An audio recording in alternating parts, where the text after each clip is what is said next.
This is an old wiper blade off the DAF. As you can see, hole split. I'm going to fill the MOT. You can see it's got a hole there. Basically, there's normally where this goes onto the arm.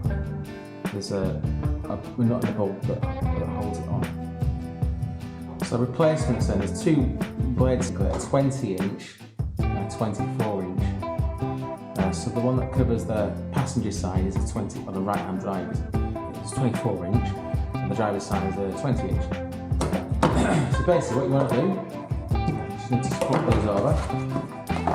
Get yourself these things. I've got a Bosch Plus SP20, 20-inch. Bosch Plus SP24, which is 24-inch. I've put one on the top already. But basically, what it'll look like. This is an original. Let me show you. That's the longer one. That one's that's an actual. This one here is a proper DAF one, and this is the Bosch one. So exactly the same length. All it is this hole here, this size. So basically, all you do, you convert it, take the clip off, and you'll see you've got in this one, you've obviously got that pin that this thing sits on, yeah. And on the DAF one, you don't.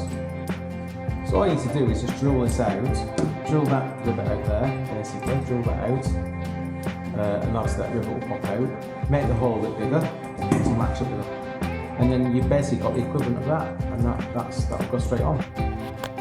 So as you can see, this is the Bosch one, with the pin and the rivet, which is obviously for a normal car, this would go on there.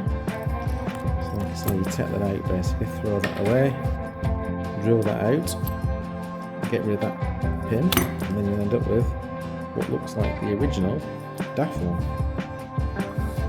So basically, yeah, that'll be like for like swap. Dead easy.